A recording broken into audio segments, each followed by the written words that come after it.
Working 18-hour days, I slipped and I fell. Windows up and hit me, I had to change well. There's no way to sustain it, you'll crash and burn. Will not be able to work and no way to earn. Change well, and then you can leave. Change well, and your kids you can feed. Turn your life around for the final bell. It's now or never, you have to change well. It's now or never, you must change well. Hello, and welcome to the 20th edition of the Change Well podcast. On our recent podcast and blog series on the body and soul connection, it brought into mind two books that I have read. One recently and one in the past. The book I'm reading now is called He Leadeth Me by Father Walter Chisholm. And the one that's helped spur during my initial efforts to change well was called The Power of Full Engagement by Jim Loehr and Tony Schwartz. Both books talk about the importance of practicing engagement and energy management in all directions. Let's see what that looks like. Now I'm going to start off with He Leadeth Me. Now I've mentioned about the Hallow app in recent podcasts. And if you have that Hallow application, they are now having a 40-day Lenten discussion about this book. He Leadeth Me. I highly recommend it, but I more recommend the book. The book is a memoir of Father Walter Chisholm and his survival in the Soviet prison and later Siberian gulag after being falsely accused of crimes. The book, first and foremost, is a powerful spiritual testimony to surviving the harshest conditions and how you can do that if you trust in God and have a purpose beyond yourself. It also, though, showed how the stress of the prison camp and gulag helped Father Chisholm become more spiritually alive. It is a fantastic book for many reasons, and I recommend to anyone, even if you're not Christian. But the point I wanted to focus on today is Father Chisholm's quote on the connection between body and soul and the impact each has on the other. Also, how the stress that he previously put on his body conditioned him physically, emotionally, mentally, and spiritually to deal with his over 20 years in captivity.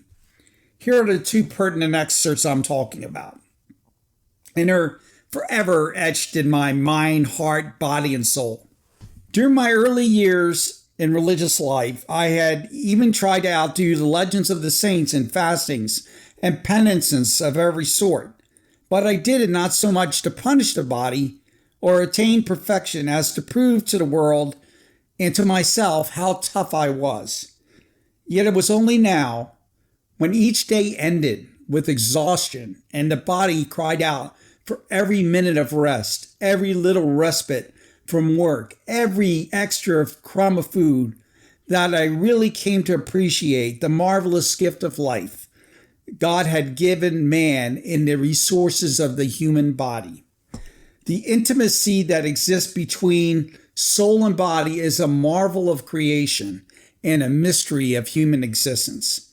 And then he goes on. The mysterious interplay of body and soul is an essential characteristic of our human nature.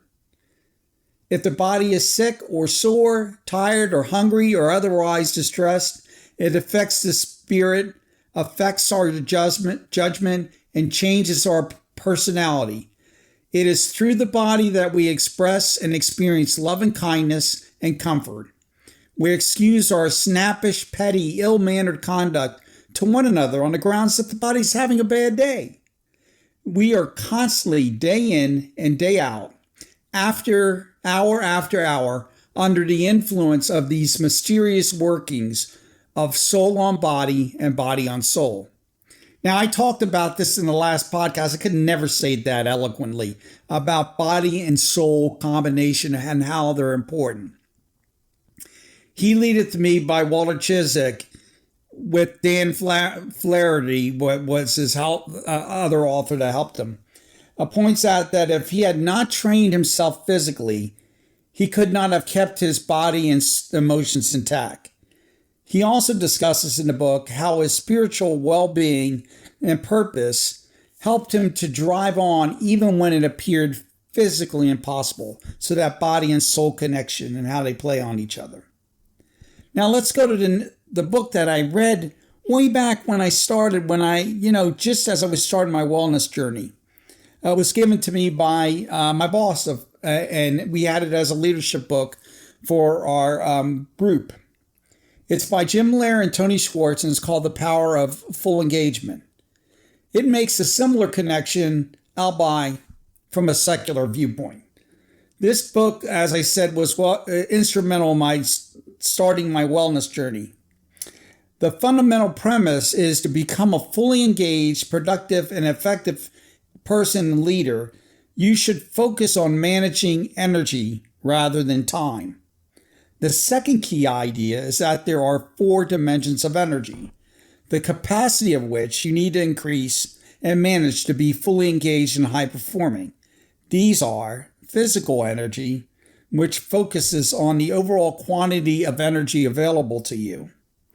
Emotional energy, which defines the quality of energy. For example, compare the impact of negative talk to positive affirmations on your well-being. Mental energy, which defines the direction of energy and how you apply it. Think about focused energy versus distracted, ADHD. And lastly, but not least, spiritual energy, which defines the power and impact of the energy. In other words, energy and effort not aligned with spiritual being and vision is often wasted. The third idea of this book is that the best way to build up energy in all 4 quadrants is to train like an athlete with intervals of stress and rest. If there's too much stress and insufficient rest in any quadrant, you become tired and disheartened. Alternatively, too much rest without the stress of a challenge leads to complacency and, in extreme cases, sloth. Too much of a good thing is just that, too much of a good thing. The last concept is that the most fundamental energy source is the physical. And the most significant one that guides our vision and purpose is spiritual. The underlying capacity of our physical energy impacts all other quadrants. When we are tired, as Father Chiswick said, unhealthy and hyped up on too many all-nighters of pizza and soda to take the current times, we are often cranky and short with others. Lack of sleep impacts our ability to focus on our work, and we become distracted. On the other hand, without storehouses of spiritual energy, we can dissipate our energy on the wrong things and forgo the purpose for which we were put on this earth. To refer back to our initial quote from Father Chiswick, if you do not have the physical capacity, you will not have the energy to be led to your ultimate purpose.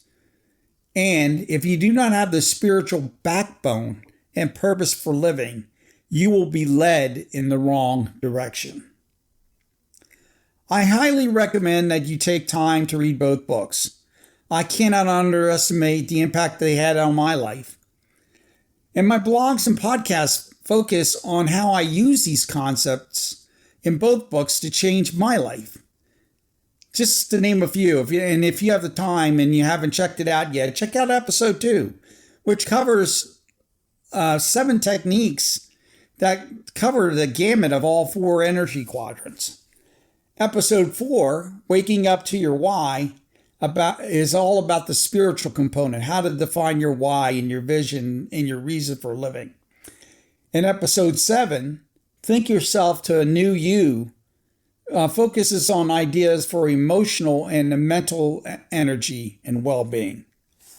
The podcasts each have links to associated blogs for a deeper dive. In conclusion, Let me close by paraphrasing St. Francis de Sales. Within every period of desolation lies the seeds of consolation. And the opposite is also true.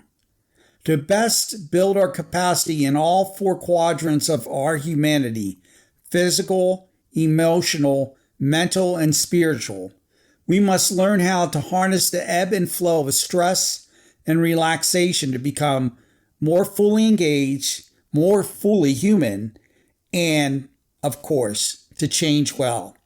Until next time, this is Don Greer, and hoping that you are following along and changing well. Thank you.